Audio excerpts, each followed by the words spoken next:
ಎಲ್ಲರಿಗೂ ನಮಸ್ಕಾರ.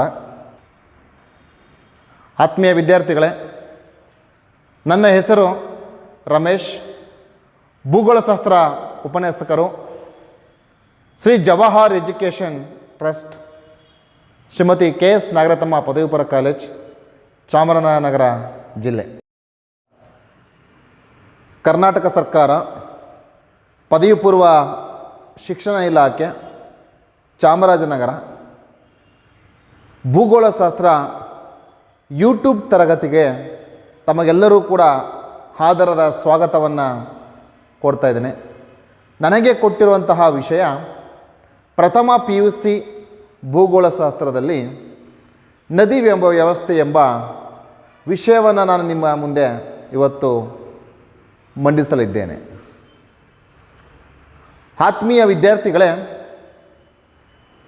ಇಲ್ಲಿ ಮುಖ್ಯವಾಗಿ ಪ್ರಥಮ PUCನಲ್ಲಿ ನಾವು ಅಧ್ಯಯನ ಮಾಡುವಂತಹ ಪ್ರಮುಖ ವಿಭಾಗಗಳಲ್ಲಿ ಪಾರ್ಟ್ ಬಿನಲ್ಲಿ ಅಧ್ಯಾಯ 9ರಲ್ಲಿ ಅನೇಕ ರೀತಿಯ ವಿಷಯಗಳಿದ್ದಾವೆ. ಆ ವಿಷಯಗಳಲ್ಲಿ ನದಿ ವ್ಯವಸ್ಥೆಯು ಕೂಡ ಅತ್ಯಂತ ಪ್ರಾಮುಖ್ಯತೆಯನ್ನು ಪಡ್ಕೊಂಡಿರುವಂತಕ್ಕಂಥದ್ದು. ಭಾರತ ದೇಶದ ಸರ್ವತೋಮುಖ ಅಭಿವೃದ್ಧಿಗೆ, ಒಂದು ದೇಶ ಆರ್ಥಿಕವಾಗಿ ಅಭಿವೃದ್ಧಿಯನ್ನು ಕಾಣಬೇಕಂದ್ರೆ, ಒಂದು ರಾಷ್ಟ್ರ ಪ್ರತಿಯೊಂದು ಕ್ಷೇತ್ರದಲ್ಲೂ ಕೂಡ ಅಭಿವೃದ್ಧಿಯನ್ನು ಕಾಣಬೇಕಂದ್ರೆ ಅದಕ್ಕೆ ಮೂಲ ಕಾರಣ ಅಲ್ಲಿನ ಒಂದು ನದಿ ವ್ಯವಸ್ಥೆ. ಯಾವ ದೇಶ ಪ್ರಮುಖ ಸಂಪನ್ಮೂಲವಾದಂತಹ ನದಿ ವ್ಯವಸ್ಥೆಯನ್ನು ಹೊಂದಿದೆಯೋ ಆ ರಾಷ್ಟ್ರ ಇಡೀ ವಿಶ್ವದಲ್ಲೇ ಆರ್ಥಿಕತೆಯಲ್ಲಿ ಅಭಿವೃದ್ಧಿಯನ್ನು ಹೊಂದಿರುವಂಥ ರಾಷ್ಟ್ರ ಅಂತೇಳಿ ನಾವು ಕರೀಲಿಕ್ಕೆ ಇಚ್ಛೆ ಪಡ್ತೀವಿ. ಯಾಕಂದರೆ ಒಂದು ದೇಶ ಇವತ್ತು ಉಗಮವಾಗಿದೆ ಅಂತ ಹೇಳಿದ್ರೆ, ಒಂದು ರಾಷ್ಟ್ರಗಳ ಅಭಿವೃದ್ಧಿಯನ್ನು ಆಗಿದೆ ಅಂತ ನಾವು ಅದನ್ನು ನೋಡ್ತೀವಿ ಅಂತ ಹೇಳಿದ್ರೆ, ಅದಕ್ಕೆ ಮೂಲ ಕಾರಣ ಅಲ್ಲಿನ ನದಿಗಳು ಎಲ್ಲಿ ಹುಟ್ಟಿ ಹರಿಯುತ್ತವೋ ಅಲ್ಲಿ ಪ್ರಮುಖ ನಾಗರಿಕತೆಗಳು ಇವತ್ತು ಉಗಮವಾಗಿದ್ದಾವೆ. ಎಲ್ಲೆಲ್ಲಿ ಸಮೃದ್ಧವಂತಹ ನದಿ ಸಂಪನ್ಮೂಲವನ್ನು ಯಾವ ಭಾಗ ಹೊಂದಿದೆಯೋ ದೇಶದ ಕೆಲವು ಭಾಗದಲ್ಲಿ, ಆ ಎಲ್ಲ ಪ್ರದೇಶಗಳು ಕೂಡ ಇವತ್ತು ಅಭಿವೃದ್ಧಿಯನ್ನು ಇವತ್ತು ನಾವು ಕಾಣ್ತಿದ್ದೀವಿ. ಹಾಗಾಗಿ ನದಿಗಳು ಈ ದೇಶದ ಸರ್ವತೋಮುಖ ಅಭಿವೃದ್ಧಿಗೆ, ನಮ್ಮ ದೇಶ ಅಲ್ಲ ಪ್ರಪಂಚದ ಸರ್ವತೋಮುಖ ಅಭಿವೃದ್ಧಿಗೆ ಇವತ್ತು ನದಿಗಳು ಹೆಚ್ಚಿನ ಒಂದು ಪಾತ್ರವನ್ನು ಇವತ್ತು ವಹಿಸ್ತಾ ಇದ್ದಾವೆ. ಯಾಕಂದರೆ ನಮ್ಮ ದೇಶವು ಕೂಡ ಸಾಕಷ್ಟು ನದಿ ವ್ಯೂಹಗಳನ್ನು ಹೊಂದಿದೆ, ನದಿ ವ್ಯವಸ್ಥೆಗಳನ್ನು ಕೂಡ ಭಾರತ ದೇಶ ಹೊಂದಿದೆ. ಆದರೆ ಭಾರತದ ಅನೇಕ ರಾಜ್ಯಗಳು ಇವತ್ತು ಪ್ರತಿಯೊಂದು ಭಾಗದಲ್ಲೂ ಕೂಡ ತಮ್ಮದೇ ಅಂತಹ ಕೆಲವು ನದಿಗಳನ್ನು ಹೊಂದಿದ್ದು, ದೇಶದ ಆರ್ಥಿಕ ಅಭಿವೃದ್ಧಿಗೆ ಇವತ್ತು ನದಿಗಳು ಪಾತ್ರವನ್ನು ಇವತ್ತು ವಹಿಸ್ತಾ ಇದ್ದಾವೆ. ಭಾರತ ದೇಶ ಪ್ರಮುಖವಾಗಿ ಅನೇಕ ರೀತಿಯ ಸಿಹಿ ನೀರು ಹೊಂದಿರುವಂಥ ಭಾಗ ಯಾವುದು ಅಂದರೆ ನಮ್ಮ ದೇಶದಲ್ಲಿ ನದಿ ವ್ಯವಸ್ಥೆನೇ. ನಮ್ಮ ದೇಶದಲ್ಲಿ ಸಾಕಷ್ಟು ಸಮುದ್ರಗಳಿದ್ದಾವೆ, ಸರೋವರಗಳಿದ್ದಾವೆ, ಸಾಗರಗಳು ನಮ್ಮ ದೇಶ ಹೊಂದಿದೆ. ಆದರೆ ನದಿ ವ್ಯವಸ್ಥೆಯ ಅದಕ್ಕೆ ತನ್ನದೇ ಆದಂತಹ ಒಂದು ಮುಖ್ಯವಾದಂತಹ ಪಾತ್ರ ನಮ್ಮ ದೇಶದಲ್ಲಿ ನದಿ ವ್ಯವಸ್ಥೆ ಇವತ್ತು ಹೊಂದಿರತಕ್ಕಂಥದ್ದು. ಹಾಗಾಗಿ ದೇಶದ ಪ್ರತಿಯೊಂದು ಸಂಪನ್ಮೂಲ ಹೇಗೆ ನಾವು ಕಾಣ್ತಾ ಇದ್ದೇವೆ, ನಮ್ಮ ದೇಶದಲ್ಲಿ ಅರಣ್ಯ ಸಂಪನ್ಮೂಲ ಆಗಿರ್ಬೋದು, ಮಾನವ ಸಂಪನ್ಮೂಲ ಆಗಿರ್ಬೋದು, ಹಾಗೆ ದೇಶದ ಆರ್ಥಿಕ ಅಭಿವೃದ್ಧಿಗೆ ಜಲಸಂಪನ್ಮೂಲವು ಕೂಡ ಹೆಚ್ಚು ಪ್ರಾಮುಖ್ಯತೆಯನ್ನು ಇವತ್ತು ಹೊಂದಿದೆ. ಆ ಜಲಸಂಪನ್ಮೂಲಗಳಲ್ಲಿ ನದಿ ಕೂಡ ಅಧಿಕವಾದಂತಹ ಪ್ರಾಮುಖ್ಯತೆಯನ್ನು ಹೊಂದಿರತಕ್ಕಂಥದ್ದು. ನೋಡಿ ವಿದ್ಯಾರ್ಥಿಗಳಲ್ಲಿ, ಮುಖ್ಯ ನದಿ ಅದರ ಉಪನದಿಗಳ ವ್ಯೂಹದ ಉಗಮ ಮತ್ತು ಅಭಿವೃದ್ಧಿಯನ್ನು, ಮುಖ್ಯ ನದಿ ಮತ್ತು ಅದರ ಉಪನದಿಗಳ ವ್ಯೂಹದ ಉಗಮ ಮತ್ತು ಅಭಿವೃದ್ಧಿಯನ್ನು ನಾವು ನದಿ ವ್ಯವಸ್ಥೆ ಅಂತ ನಾವು ಕರಿತೀವಿ. ಇಲ್ಲಿ ಪ್ರಮುಖವಾಗಿ ಮುಖ್ಯ ನದಿ ಅದರ ಉಪನದಿಗಳು ಎಲ್ಲ ಕೂಡ ಒಟ್ಟುಗೂಡಿ ಒಂದು ವಿಶಾಲವಾದಂತಹ ಪ್ರದೇಶದಲ್ಲಿ ಎಲ್ಲವೂ ಕೂಡ ಒಟ್ಟುಗೂಡಿ ಅವು ಜಾಯ್ನ್ ಆಗ್ತವೆ. ಆ ಒಂದು ವ್ಯೂಹ ಇದೆಯಲ್ಲ, ಆ ಒಂದು ಜಾಲ ಇದೆಯಲ್ಲ, ಅದನ್ನು ನಾವು ನದಿ ವ್ಯವಸ್ಥೆ ಅಂತ ನಾವು ಕರಿತೀವಿ. ಅಂದರೆ ನದಿಗಳು ಹುಟ್ಟುವಂಥ ಸ್ಥಳ ಪ್ರಮುಖವಾಗಿ ಎಲ್ಲವೂ ಕೂಡ ಎತ್ತರವಾದಂತಹ ಭಾಗಗಳೇ. ಎತ್ತರವಾದ ಭಾಗಗಳಿಂದ ತಗ್ಗಿನ ಭಾಗಕ್ಕೆ ನೀರು ಹರಿದು ಬರಬೇಕಾದ್ರೆ ಅನೇಕ ಸಣ್ಣ ಪುಟ್ಟ ಜರಿಗಳು, ತೊರೆಗಳು, ಹಳ್ಳಗಳು, ಉಪನದಿಗಳು ಎಲ್ಲವೂ ಕೂಡ ಬಂದು ಒಂದು ವಿಶಾಲವಾದಂತಹ ಭೂಮಿಯಲ್ಲಿ ಅವು ಜೋಡಣೆ ಆಗ್ತವೆ. ಈ ಜೋಡಣೆಯಾಗುವಂಥ ಪ್ರದೇಶ ಇದೆಯಲ್ಲ, ಇದನ್ನು ನಾವು ನದಿ ವ್ಯವಸ್ಥೆ, ಅದನ್ನು ನದಿ ಅಂತ ಅವುಗಳನ್ನು ನಾವು ಕರೆಯುವಂಥ ವ್ಯವಸ್ಥೆ ಇವತ್ತು ನಾವು ನೋಡ್ತಾ ಇದ್ದೀವಿ. ಹಾಗಾದರೆ ಭಾರತ ದೇಶದಲ್ಲಿ ಈ ನದಿ ವ್ಯವಸ್ಥೆ ಹೇಗಿದೆ? ನದಿ ವ್ಯವಸ್ಥೆಯನ್ನು ನಾವು ಅಭಿವೃದ್ಧಿಯನ್ನು ಮಾಡ್ತಾ ಇದ್ದೀವಿ, ಈ ನದಿಗಳಿಂದ ದೇಶದ ಆರ್ಥಿಕತೆಗೆ ಯಾವ ರೀತಿ ನಮಗೆ ಉಪಯೋಗವಾಗ್ತಾ ಇದೆ ಅನ್ನುವಂಥಕ್ಕಂಥದ್ದು. ನೋಡಿ, ಒಂದು ದೇಶದ ಪ್ರಮುಖ ಸಂಪನ್ಮೂಲ ನದಿ ವ್ಯವಸ್ಥೆ. ಯಾವುದೇ ರಾಷ್ಟ್ರ, ಭಾರತ ದೇಶ ಅಂತಲ್ಲ, ಪ್ರಪಂಚದ ಯಾವುದೇ ರಾಷ್ಟ್ರ ಆದರೂ ಕೂಡ ಅಲ್ಲಿನ ಒಂದು ಪ್ರಮುಖ ಸಂಪನ್ಮೂಲ ಯಾವುದು ಅಂದರೆ ನದಿ ವ್ಯವಸ್ಥೆ.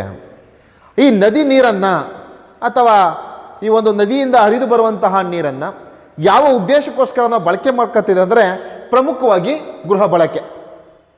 ಇವತ್ತು ಸಾಕಷ್ಟು ಪ್ರಮಾಣದಲ್ಲಿ ನದಿ ನೀರನ್ನು, ನದಿ ಒಂದು ಬಳಕೆ ಬರುವಂತಹ ನೀರನ್ನು ನಾವು ಗೃಹ ಬಳಕೆಗೋಸ್ಕರ ಇವತ್ತು ನಾವು ಬಳಕೆ ಮಾಡ್ಕೊತೀವಿ. ಅಂದರೆ ಪ್ರಮುಖವಾಗಿ ದಿನನಿತ್ಯದ ಚಟುವಟಿಕೆಗಳಿಗೆ ನೀರು ನಮಗೆ ಅವಶ್ಯಕವಾಗಿದೆ.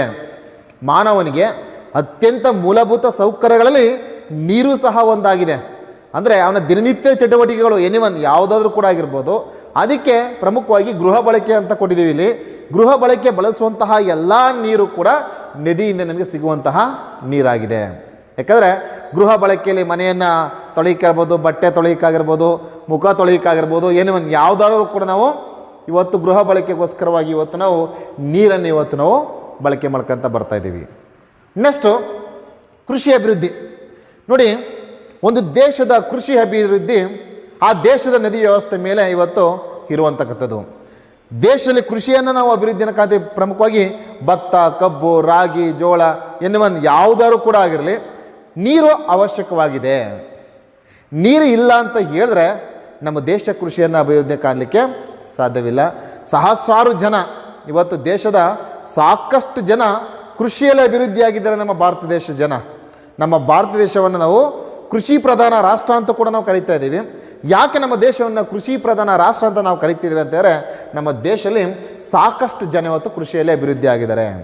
ಆ ಕೃಷಿಯ ಅಭಿವೃದ್ಧಿ ಆಗಬೇಕಾದ್ರೆ ಮೂಲ ಕಾರಣ ನಮ್ಮ ದೇಶದ ಹರಿಯುವಂತಹ ನದಿ ವ್ಯವಸ್ಥೆ. ಹಾಗಾಗಿ ಭಾರತ ದೇಶದಲ್ಲಿ ಸಾಕಷ್ಟು ವಾಣಿಜ್ಯ ಬೆಳೆಗಳಾಗಿರ್ಬೋದು, ಆಹಾರದ ಬೆಳೆಗಳಾಗಿರ್ಬೋದು, ಇವೆಲ್ಲ ಬೆಳೆಗಳು ಅಭಿವೃದ್ಧಿಯನ್ನು ಆಗಬೇಕಾದ್ರೆ ಪ್ರಮುಖವಾಗಿ ನಮ್ಮ ದೇಶದಲ್ಲಿ ನದಿ ವ್ಯವಸ್ಥೆ ಅತ್ಯಂತ ಪ್ರಾಮುಖ್ಯತೆಯನ್ನು ಪಡ್ಕೊಂಡಿದೆ. ಹಾಗಾಗಿ ದೇಶದಲ್ಲಿ ನದಿ ವ್ಯವಸ್ಥೆ ಇವತ್ತು ಕೃಷಿ ಪ್ರಗತಿಯನ್ನು ನಾವು ಕಾಣ್ತಾ ಇದ್ದೀವಿ. ನೆಕ್ಸ್ಟು ಮೀನುಗಾರಿಕೆ ಅಭಿವೃದ್ಧಿ. ನೋಡಿ, ದೇಶದಲ್ಲಿ ಮೀನುಗಾರಿಕೆಯನ್ನು ಕಾಣ್ತೀವಿ. ಪ್ರಮುಖವಾಗಿ ಮಾನವನ ಪ್ರೈಮರಿ ಆಕ್ಟಿವಿಟೀಸ್, ಪ್ರಾಥಮಿಕ ವೃತ್ತಿಗಳಲ್ಲಿ ಮೀನುಗಾರಿಕೆ ಕೂಡ ಒಂದು. ಈ ಮೀನುಗಾರಿಕೆ ನಮ್ಮ ದೇಶದ ಪುರಾತನ ವೃತ್ತಿಯೂ ಕೂಡ ಹೌದು. ಯಾಕಂದರೆ ಭಾರತ ದೇಶದಲ್ಲಿ ಸಾಕಷ್ಟು ವರ್ಷಗಳ ಹಿಂದಿನಿಂದಲೂ ಕೂಡ ಮೀನುಗಾರಿಕೆ ಪದ್ಧತಿ ನಮ್ಮ ದೇಶದಲ್ಲಿ ಕಾಣ್ತಾ ಇದ್ದೀವಿ.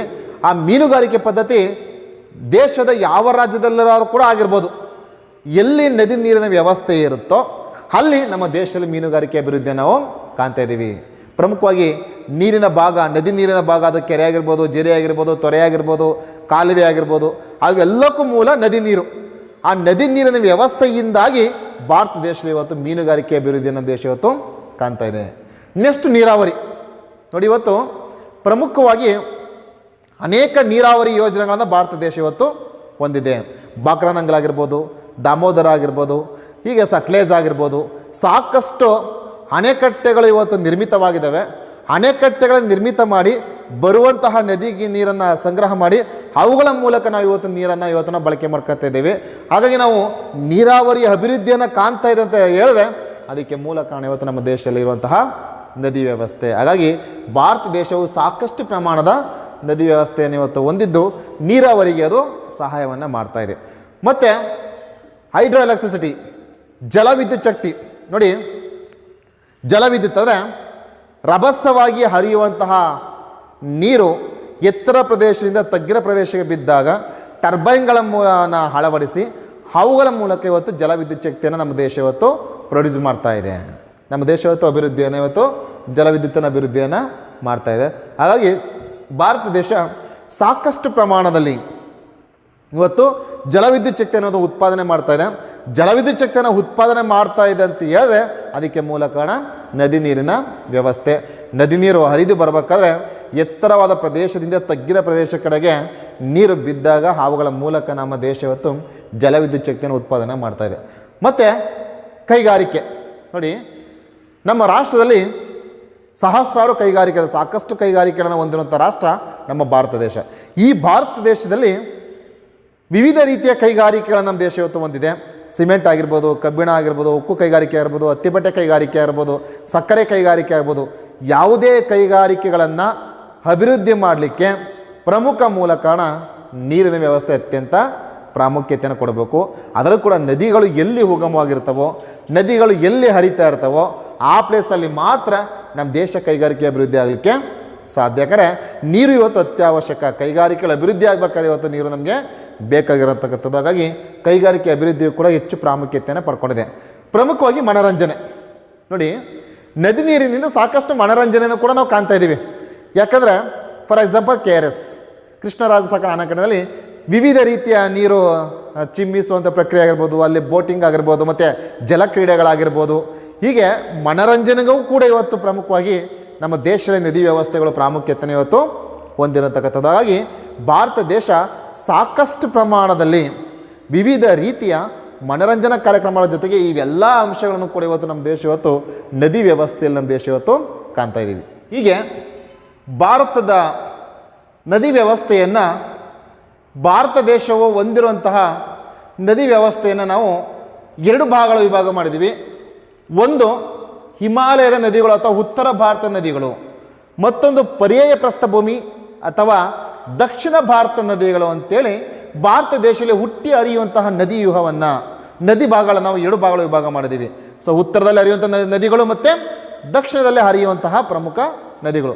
ನೋಡಿ, ಉತ್ತರದ ನದಿಗಳ ಪ್ರಮುಖ ಲಕ್ಷಣಗಳು ಹೇಗಿದೆ ಅಂದರೆ, ಇವೆಲ್ಲವೂ ಕೂಡ ವರ್ಷದ ಎಲ್ಲ ಕಾಲದಲ್ಲೂ ಕೂಡ ತುಂಬಿ ಹರಿಯುವಂತಹ ನದಿಗಳು ಉತ್ತರ ಭಾರತ ನದಿಗಳು.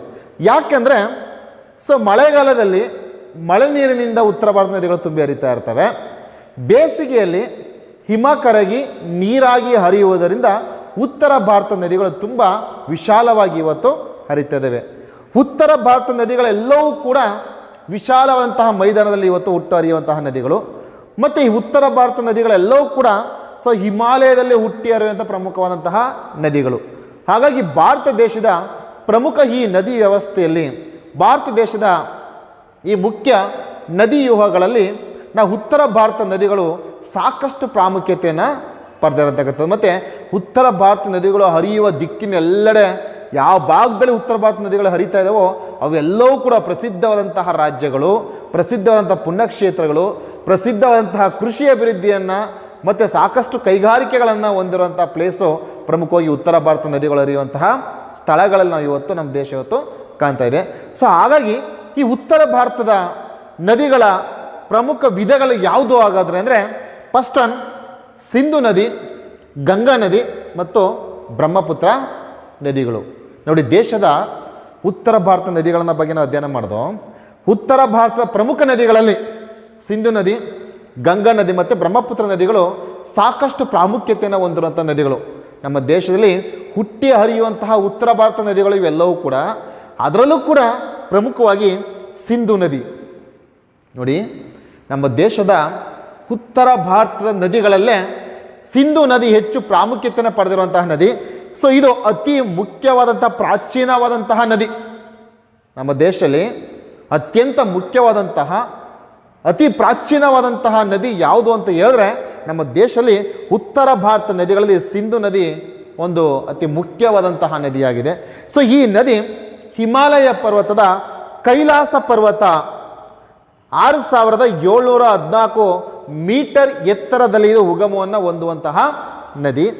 ಇದು ಸುಮಾರು 2880 ಕಿಲೋಮೀಟರ್ ಉದ್ದವನ್ನು ಹೊಂದಿರುವಂತಹ ನದಿ. ಈ ನದಿ ಭಾರತದಲ್ಲಿ 709 ಕಿಲೋಮೀಟರ್ ಮಾತ್ರ ಇದು ಹರಿತಾ ಇದೆ. ನೋಡಲ್ಲ, ಸುಮಾರು ಈ ನದಿಯ ಉದ್ದ ಎಷ್ಟಿದೆ ಅಂದರೆ 2880 ಕಿಲೋಮೀಟರ್ ಉದ್ದವನ್ನು ಈ ನದಿ ಹೊಂದಿದೆ. ಆದರೆ ಭಾರತದಲ್ಲಿ ಈ ನದಿ 709 ಕಿಲೋಮೀಟರ್ ಮಾತ್ರ ಈ ನದಿ ಹರಿತಾ ಇದೆ. ಇದು ಭಾರತ ದೇಶದಲ್ಲಿ ಜಮ್ಮು ಮತ್ತು ಕಾಶ್ಮೀರ ರಾಜ್ಯದ ಲಡಾಖ್ ಮತ್ತು ಜಾಸ್ಕರ್ ಶ್ರೇಣಿಗಳ ಒಂದು ವಾಯುವ್ಯ ದಿಕ್ಕಿನಡೆಗೆ ಈ ನದಿಗಳು ಹರಿದು ಕೊನೆಗೆ ಪಾಕಿಸ್ತಾನವನ್ನು ಸೇರುವಂತಹ ನದಿಯಾಗಿದೆ. ನೋಡಿ, ಹುಟ್ಟುವಂತಹ ಒಂದು ಪ್ಲೇಸು, ಹರಿಯುವಂಥ ಪ್ಲೇಸ್ ಎಲ್ಲವೂ ಕೂಡ ಭಾರತ ದೇಶದಲ್ಲೇ. ಆದರೆ ಇದರ ಒಂದು ನದಿ ನೀರಿನ ಪ್ರಮಾಣ ತುಂಬ ತೀರಾ ನಮ್ಮ ದೇಶಕ್ಕೆ ಕಡಿಮೆ ಇದೆ. ಇನ್ನು ಮಿಕ್ಕೆಲ್ಲ ನೀರು ಎಲ್ಲಿ ಹರಿತಾ ಇದ್ದಾರೆ, ಇದು ಪಾಕಿಸ್ತಾನದಲ್ಲಿ ಹರ್ಕೊಂಡು ಇವತ್ತು ಹೋಗುವಂಥ ನದಿಯನ್ನು ನಾವು ನಮ್ಮ ದೇಶ ಇವತ್ತು ಕಾಣ್ತಾ ಇದೆ. ಭಾರತ ದೇಶದ ಪ್ರಮುಖ ನದಿಯಾದಂತಹ ಸಿಂಧು ನದಿಯು ಸಾಕಷ್ಟು ಉಪನದಿಗಳನ್ನು ಹೊಂದಿರುವಂಥ ನದಿಯೂ ಕೂಡ ಹೌದು. ಭಾರತ ದೇಶದ ಪ್ರಮುಖ ಈ ಸಿಂಧು ನದಿಯ ಪ್ರಮುಖ ಉಪನದಿಗಳೆಂದರೆ ಝೀಲಂ, ಚೀನಾಬ್, ರಾವಿ, ಬಿಯಾಸ್, ಸಟ್ಲೆಜ್. ಈ 5 ಉಪನದಿಗಳು ಭಾರತ ದೇಶದ ಪ್ರಮುಖ ಸಿಂಧು ನದಿಯ ಉಪನದಿಗಳು. ಅದರಲ್ಲಿ ಮುಖ್ಯವಾಗಿ ಭಾರತ ದೇಶದ ಸಿಂಧು ನದಿಯ ಉಪನದಿಗಳಲ್ಲಿ ಝೀಲಂ ಪ್ರಮುಖವಾಗಿ ಈ ನದಿಯು ಕಾಶ್ಮೀರ ಕಣಿವೆಯ ವೆರಿನಾಗ್ ಎಂಬ ಪ್ರದೇಶದಲ್ಲಿ ಇದು ಉಗಮವನ್ನು ಹೊಂದುವಂಥ ನದಿ. ಈ ನದಿ ಪ್ರಮುಖವಾಗಿ ಹರಿದು ಹುಲ್ಲಾರ್ ಸರೋವರವನ್ನು ಪ್ರವೇಶವನ್ನು ಮಾಡುವಂತಹ ನದಿ. ಹುಲ್ಲಾರ್ ಸರೋವರವು ಭಾರತ ದೇಶದ ಅತಿ ದೊಡ್ಡ ಸಿಹಿ ನೀರಿನ ಸರೋವರವು ಕೂಡ ಹೌದು. ಹಾಗಾಗಿ ಈ ನದಿ ಉಗಮ ಹೊಂದಿ ಕೊನೆಗೆ ಅದು ಹುಲ್ಲಾರ್ ಸರೋವರವನ್ನು ಪ್ರವೇಶವನ್ನು ಮಾಡ್ತಾ ಇದೆ.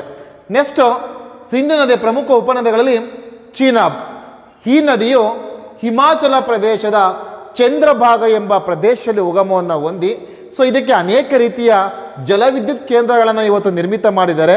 ಆ ಪ್ರಮುಖ ಜಲವಿದ್ಯುತ್ ಕೇಂದ್ರಗಳು ಯಾವುದು ಅಂದರೆ ಬಗ್ಲಿಹಾರ್, ಸೇಲಾಲ್ ಮತ್ತು ದುಲ್ಹಾಸ್ತಿ ಎಂಬ ಪ್ರಮುಖ ಜಲವಿದ್ಯುತ್ ಕೇಂದ್ರಗಳನ್ನು ಈ ಚೀನಾಬ್ ನದಿಗೆ ಇವತ್ತು ಮಾಡಿರ್ತಕ್ಕಂಥದ್ದು.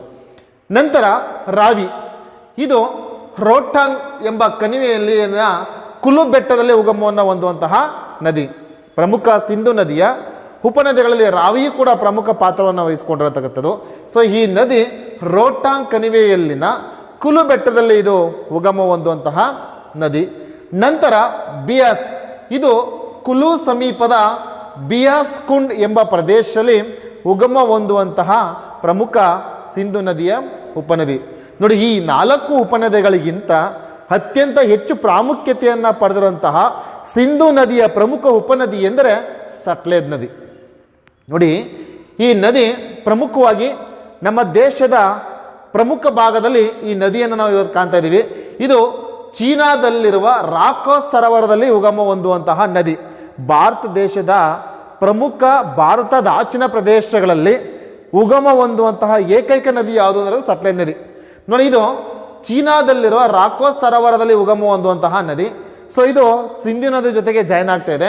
ಈ ನದಿ ಹರಿದು ಬರಬೇಕಾದ್ರೆ ಬಾಕ್ರಾ ನಂಬಲ್ ಎಂಬ ಒಂದು ಅಣೆಕಟ್ಟೆಯನ್ನು ನಿರ್ಮಿತ ಮಾಡಿ ಆ ಮೂಲಕ ವಿವಿಧೋದ್ದೇಶ ನದಿ ಕಣಿವೆ ಯೋಜನೆಯನ್ನು ನಿರ್ಮಿಸಿರುವಂಥ ಏಕೈಕ ನದಿ ನಮ್ಮ ದೇಶದಲ್ಲಿ ಸಟ್ಲೇಜ್ ನದಿ. ಈ ನದಿಗೆ ನಿರ್ಮಿಸಿರುವಂತಹ ಈ ಬಾಕ್ರಾ ನಂಗಲ್ ಅಣೆಕಟ್ಟು ಇಡೀ ದೇಶದಲ್ಲಿ ಅತ್ಯಂತ 2ನೆಯ ಎತ್ತರವಾದಂತಹ ಅಣೆಕಟ್ಟು ಕೂಡ ಹೌದು. ಹಾಗಾಗಿ ಭಾರತ ದೇಶವು ಸಾಕಷ್ಟು ಪ್ರಮಾಣದಲ್ಲಿ ತನ್ನದೇ ಆದಂತಹ ಒಂದು ಉಪನದಿಗಳನ್ನು ಹೊಂದಿರುವಂಥ ಏಕೈಕ ನದಿ ನಮ್ಮ ದೇಶದಲ್ಲಿ ಸಿಂಧು ನದಿ. ಹೀಗೆ ಉತ್ತರ ಭಾರತದ ಪ್ರಮುಖ ನದಿ ವ್ಯವಸ್ಥೆಗಳನ್ನು ನೋಡಿದಾಗ ಸಿಂಧು ನದಿ ತನ್ನ ಪ್ರಾಮುಖ್ಯತೆ ಜೊತೆಗೆ ಸಾಕಷ್ಟು ಉಪನದಿಗಳನ್ನು ಕೂಡ ಹೊಂದಿದ್ದು, ಸಾಕಷ್ಟು ಜಲವಿದ್ಯುತ್ ಕೇಂದ್ರಗಳನ್ನು ಹೊಂದಿದ್ದು, ಸಾಕಷ್ಟು ಅಣೆಕಟ್ಟೆಗಳನ್ನು ಹೊಂದಿದ್ದು, ವಿವಿಧೋದ್ದೇಶ ನದಿ ಕಣಿವೆ ಯೋಜನೆಗೆ ಸಿಂಧು ನದಿಯ ಪಾತ್ರ ಅತ್ಯಂತ ಹೆಚ್ಚು ನಮ್ಮ ದೇಶಕ್ಕೆ ಇವತ್ತು ಅನುಕೂಲವನ್ನು ಆಗ್ತಾ ಇದೆ. ಇದು ಉತ್ತರ ಭಾರತ ನದಿಗಳಲ್ಲಿ ಸಿಂಧು ನದಿ ಒಂದು. ನೆಕ್ಸ್ಟು ಭಾರತ ದೇಶದ ಪ್ರಮುಖ ಉತ್ತರ ಭಾರತ ನದಿಗಳಲ್ಲಿ ಗಂಗಾ ನದಿ. ನೋಡಿ, ದೇಶದ ಅತ್ಯಂತ ಉದ್ದವಾದಂತಹ ನಮ್ಮ ದೇಶದ ರಾಷ್ಟ್ರೀಯ ನದಿ ಗಂಗಾ ನದಿ. ನಮ್ಮ ದೇಶದ ನದಿ ಉತ್ತರ ಭಾರತ ನದಿಗಳಲ್ಲೇ ಎಲ್ಲಕ್ಕಿಂತ ಹೆಚ್ಚಾಗಿ ನದಿವ್ಯೂಹಗಳಲ್ಲೇ ಗಂಗಾ ನದಿಗೆ ವಿಶಿಷ್ಟವಾದಂತಹ ಸ್ಥಾನವನ್ನು ನಮ್ಮ ದೇಶ ಇವತ್ತು ಕೊಟ್ಟಿದೆ. ಯಾಕಂದರೆ ಗಂಗಾ ನದಿಯು ಹುಟ್ಟುವಂಥ ಸ್ಥಳವೂ ಕೂಡ ಭಾರತ ದೇಶ, ಹರಿಯುವಂಥ ಸ್ಥಳವೂ ಕೂಡ ಭಾರತ ದೇಶ. ಹಾಗೆ ಗಂಗಾ ನದಿಯಿಂದ ಸಾಕಷ್ಟು ಕೃಷಿ ಅಭಿವೃದ್ಧಿ, ಕೈಗಾರಿಕಾ ಅಭಿವೃದ್ಧಿ, ಗೃಹ ಬಳಕೆಗೋಸ್ಕರ ಇವತ್ತು ಗಂಗಾ ನದಿ ನೀರನ್ನೇ ನಮ್ಮ ದೇಶ ಸಾಕಷ್ಟು ಪ್ರಮಾಣದಲ್ಲಿ ಬಳಕೆ ಮಾಡ್ಕೊಂತ ರಾಷ್ಟ್ರ ನಮ್ಮ ಭಾರತ ದೇಶ. ಪ್ರಮುಖವಾಗಿ ಅದಕ್ಕೋಸ್ಕರವಾಗಿ ಇದನ್ನು ರಾಷ್ಟ್ರೀಯ ನದಿ ಅಂತ ಕರಿತೀವಿ ಗಂಗಾ ನದಿಯನ್ನು. ಈ ನದಿ ಹುಟ್ಟುವಂಥ ಪ್ಲೇಸ್ 2 ಮೂಲಗಳಿಂದ ಉಗಮವಾಗುತ್ತೆ. ಒಂದು ಭಾಗೀರಥಿ ಮತ್ತು ಅಲಕನಂದ. ನೋಡಿ, ಭಾಗೀರಥಿ ನದಿ ಹಿಮಾಲಯದ ಗಂಗೋತ್ರಿ ಎಂಬಲ್ಲಿ ಉಗಮವಾದರೆ ಅಲಕನಂದ ನದಿ ಗರ್ವಾಲ್ ಎಂಬಲ್ಲಿ ಉಗಮವನ್ನು ಕಾಣುತ್ತೆ. ಈ 2 ನದಿಗಳು ಜಾಯಿನ್ ಆಗಿ ದೇವಪ್ರಾಯಾಗ ಎಂಬ ಪ್ಲೇಸಲ್ಲಿ ಅವು ಒಂದಕ್ಕೊಂದು ಜೋಡಣೆಯಾಗಿ ಮುಂದೆ ಗಂಗಾ ನದಿಯಾಗಿ ಅದು ಹರಿಲಿಕ್ಕೆ ಪ್ರಾರಂಭವಾಗುತ್ತೆ. ಇದು ಗಂಗಾ ನದಿಯಲ್ಲಿ ಮೈದಾನದಲ್ಲಿ ಪೂರ್ವದ ಕಡೆಗೆ ಹರಿದು ಬರಬೇಕಾದ್ರೆ ಬಿಹಾರ ಮತ್ತು ಪಶ್ಚಿಮ ರಾಜ್ಯಗಳ ಮೂಲಕ ಅದು ಹರಿದು ಹೋಗಿ ಬಾಂಗ್ಲಾದೇಶವನ್ನು ಪ್ರವೇಶ ಮಾಡುತ್ತೆ. ಅದು ಗಂಗಾ ನದಿ ಬಾಂಗ್ಲಾದೇಶದ ಪ್ರವೇಶ ಮಾಡಿ ಅಲ್ಲಿ ಬ್ರಹ್ಮಪುತ್ರ ನದಿ ಜೊತೆಗೆ ವಿಲೀನವಾಗಿ ಮುಂದೆ ಪದ್ಮಾ ನದಿ ಎಂಬ ಹೆಸರಿನಿಂದ ಕರೆದು ಕೊನೆಗೆ ಅದು ಅರಬ್ಬಿ ಸಮುದ್ರವನ್ನು ಸೇರುವಂತಹ ನಮ್ಮ ಭಾರತ ದೇಶದ ಪ್ರಮುಖ ನದಿ ಯಾವುದು ಅಂದರೆ ಅದು ಗಂಗಾ ನದಿ ಅಂತೇಳಿ ನಾವು ಕರಿತೀವಿ. ಭಾರತದ ಪ್ರಮುಖ ಉತ್ತರ ಭಾರತ ನದಿಯಾದ ಗಂಗಾ ನದಿಯ ಉಪನದಿಗಳನ್ನು ನಾವು ಎರಡು ಭಾಗಗಳು ನೋಡ್ತಾ ಇದ್ದೀವಿ. ಒಂದು ಎಡದಂಡೆ ಉಪನದಿ, ಮತ್ತೊಂದು ಬಲದಂಡೆ ಉಪನದಿ. ಎಡದಂಡೆ ಉಪನದಿಯಲ್ಲಿ ಪ್ರಮುಖವಾಗಿ ಗಂಗಾ ನದಿಯಲ್ಲಿ ಕಂಡುಬರುವಂಥ ಪ್ರಮುಖ ಉಪನದಿ ಅಂದರೆ ರಾಮಗಂಗಾ, ಶಾರದಾ, ಗೋಮತಿ, ಗಂಡಕ್ ಮತ್ತು ಕೋಸಿ ನದಿಗಳು. ಈ ಉಪನದಿಗಳಲ್ಲಿ ಕೋಸಿ ನದಿ ಅತ್ಯಂತ ದೊಡ್ಡದಾದಂತಹ ಪ್ರಮುಖ ಉಪನದಿಯಾಗಿದ್ದು ಇದನ್ನು ಬಿಹಾರದ ಕಣ್ಣೀರಿನ ನದಿ ಅಂತ ನಾವು ಕರಿತೀವಿ. ಯಾಕಂದರೆ ಸಾಕಷ್ಟು ಮಳೆ ಬಂದಾಗ ಪ್ರವಾಹಗಳು ಉಂಟಾದ ಕೋಸಿ ನದಿಯಿಂದ ಈ ಒಂದು ಬಿಹಾರದಲ್ಲಿ ಸಾಕಷ್ಟು ಸಾವು ನೋವುಗಳಿಗೆ ಇವು ಉಂಟಾಗುವುದರಿಂದಾಗಿ ನಮ್ಮ ದೇಶದ ಬಿಹಾರ ರಾಜ್ಯದ ಒಂದು ಕಣ್ಣೀರಿನ ನದಿಯಾಗಿ ಇವತ್ತು ಕೋಸಿ ನದಿಯನ್ನು ನಾವು ಕಾಣ್ತಿದ್ದೀವಿ. ಈ ಕೋಸಿ ನದಿಯು ಗಂಗಾ ನದಿಯ ಎಡದಂಡೆ ಪ್ರಮುಖವಾದಂತಹ ಉಪನದಿಯಾಗಿ ಇವತ್ತು ನಾವು ನೋಡ್ತಾ ಇದ್ದೀವಿ. ನೆಕ್ಸ್ಟು ಭಾರತ ದೇಶದ ಪ್ರಮುಖ ಗಂಗಾ ನದಿಯ ಬಲದಂಡ ಉಪನದಿ. ಆ ಬಲದಂಡ ಉಪನದಿಯಲ್ಲಿ ಯಮುನಾ ಮತ್ತು ಸೋನ್ ಎಂಬ ಪ್ರಮುಖವಾದಂತಹ ಉಪನದಿಗಳನ್ನು ಪ್ರಮುಖವಾಗಿ ಈ ನದಿ ಹೊಂದಿರತಕ್ಕಂಥದ್ದು. ಇಲ್ಲಿ ಯಮುನಾ ನದಿ ಈ ಒಂದು ಬಲದಂಡೆಯಲ್ಲೇ ಅತ್ಯಂತ ದೊಡ್ಡದಾದಂತಹ ಒಂದು ಉಪನದಿ. ಇದು ಯಮುನೋತ್ರಿ ಎಂಬಲ್ಲಿ ಉಗಮವನ್ನು ಹೊಂದುವಂತಹ ನದಿ. ಈ ನದಿಯು ಕೂಡ ಸಾಕಷ್ಟು ಉಪನದಿಗಳನ್ನು ಹೊಂದಿದೆ.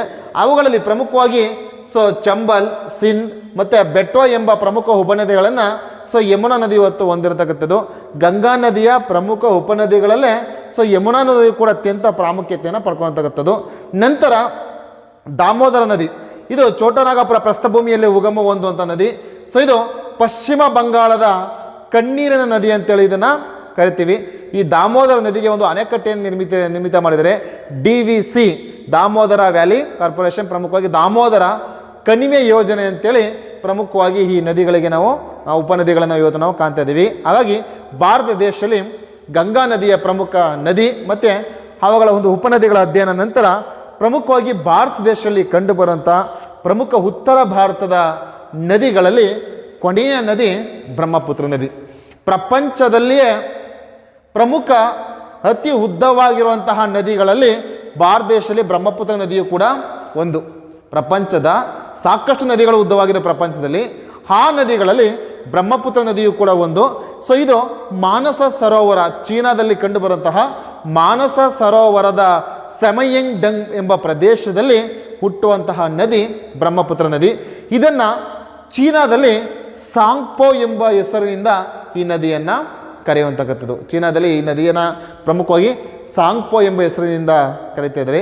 ಈ ನದಿಯು ಪ್ರಮುಖವಾಗಿ 2580 ಕಿಲೋಮೀಟರ್ ಉದ್ದವಾಗಿದ್ದು 750 ಕಿಲೋಮೀಟರ್ ಮಾತ್ರ ಭಾರತದಲ್ಲಿ ಈ ನದಿ ಇವತ್ತು ಹರಿಯುವಂತಕ್ಕಂಥದ್ದು. ಇದು ಪ್ರಮುಖವಾಗಿ ಅನೇಕ ರೀತಿಯ ಉಪನದಿಗಳನ್ನು ಬ್ರಹ್ಮಪುತ್ರ ನದಿಯು ಕೂಡ ಹೊಂದಿದೆ. ಇದು ಪ್ರಮುಖವಾಗಿ ಸಬನ್ಸಿರಿ, ಧನ್ಸಿರಿ, ಮಾನಸ್, ತಿಸ್ತಾ, ದಿಹಾಂಗ್ ಪ್ರಮುಖವಾದಂತಹ ಉಪನದಿಗಳನ್ನು ಹೊಂದಿದ್ದು ಒಂದು ಸಣ್ಣ ಪುಟ್ಟ ಕೆಲವು ದ್ವೀಪಗಳನ್ನು ಕೂಡ ಈ ನದಿ ಹೊಂದಿದೆ.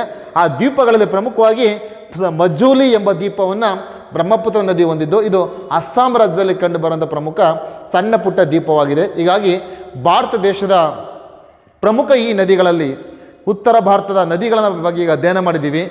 ಸಿಂಧು ನದಿ, ಗಂಗಾ ನದಿ, ಬ್ರಹ್ಮಪುತ್ರ ನದಿಗಳು ಉತ್ತರ ಭಾರತ ನದಿಗಳೆಲ್ಲವೂ ಕೂಡ ಸಾಕಷ್ಟು ಪ್ರಾಮುಖ್ಯತೆಯನ್ನು ಪಡ್ಕೊಂಡಿದ್ದೇವೆ. ಪ್ರಸಿದ್ಧ ಯಾತ್ರಾ ಸ್ಥಳಗಳನ್ನು ಹೊಂದಿದ್ದೇವೆ. ಕೃಷಿ ಅಭಿವೃದ್ಧಿಯನ್ನು ಮಾಡ್ತಾ ಇದ್ದೇವೆ. ನೌಕಾಯಾನಕ್ಕೆ ಯೋಗ್ಯವಾಗಿದ್ದಾವೆ. ಮೀನುಗಾರಿಕೆ ಅಭಿವೃದ್ಧಿ ಆಗಿದ್ದಾವೆ. ಹೀಗೆ ದೇಶದ ಪ್ರತಿಯೊಂದು ಭಾಗಗಳಿಗೂ ಕೂಡ ಅದರಲ್ಲೂ ಕೂಡ ಉತ್ತರದ ಕೆಲವು ರಾಜ್ಯಗಳಿಗೆ ಇವತ್ತು ಉತ್ತರ ಭಾರತದ ನದಿಗಳ ಒಂದು ಪ್ರಾಮುಖ್ಯತೆ ಇವತ್ತು ನಮಗೆ ಅಧಿಕವಾಗಿದೆ. ಮತ್ತು ಉತ್ತರ ಭಾರತ ನದಿಗಳೆಲ್ಲವೂ ಕೂಡ ಉತ್ತರದಲ್ಲಿ ವರ್ಷವಿಡೀ ತುಂಬಿ ಹರಿಯುವಂತಹ ನದಿಗಳಾಗಿವೆ. ಹಾಗಾಗಿ ನಮ್ಮ ದೇಶ ಇವತ್ತು ಸಾಕಷ್ಟು ಪ್ರಮಾಣದ ನದಿ ವ್ಯವಸ್ಥೆಯನ್ನು ಹೊಂದಿದರೂ ಕೂಡ ಉತ್ತರ ಭಾರತ ನದಿಗಳು ಹೆಚ್ಚಿನ ಪ್ರಾಮುಖ್ಯತೆಯನ್ನು ನಮ್ಮ ದೇಶದಲ್ಲಿ ಇವತ್ತು ಹೊಂದಿದ್ದಾವೆ. ಆತ್ಮೀಯ ವಿದ್ಯಾರ್ಥಿಗಳೇ, ಇಷ್ಟೊತ್ತು ನೀವು ಭಾರತ ದೇಶದಲ್ಲಿ ಹುಟ್ಟಿ ಹರಿಯುವಂತಹ ಉತ್ತರ ಭಾರತ ನದಿಗಳ ಬಗ್ಗೆ ವಿಶ್ಲೇಷಣೆ ಮಾಡಿದ್ದೀರಾ.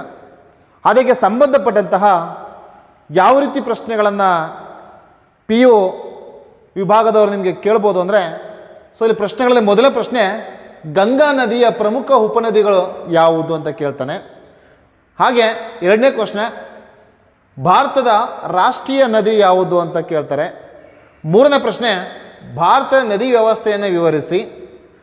ನಾಲ್ಕನೇ ಕ್ವಶನ್ ಸಿಂಧು ನದಿಯ ಉಪನದಿ ಯಾವುದು ಅಂತೇಳಿ 4 ಪ್ರಶ್ನೆಗಳನ್ನು ನಿಮಗೆ ಸೊ ಪ್ರಥಮ PUCಯ ನಿಮ್ಮ ಒಂದು ಸಿಲೆಬಸ್ ಏನಿದೆಯೋ ಅದರ ಪ್ರಕಾರ ನಿಮಗೆ ಪ್ರಶ್ನೆಗಳನ್ನು ರೈಸ್ ಮಾಡುವಂತಹ ಒಂದು ಸನ್ನಿವೇಶಗಳು ಇರ್ತವೆ. ಎಲ್ಲದಕ್ಕೂ ಕೂಡ ನೀವು ಪ್ರಿಪೇರಾಗಿ ಪರೀಕ್ಷೆಯನ್ನು ಚೆನ್ನಾಗಿ ಬರ್ರಿ ಅಂತ ತಮ್ಮಲ್ಲಿ ಕೇಳ್ಕೊಳ್ತೀನಿ.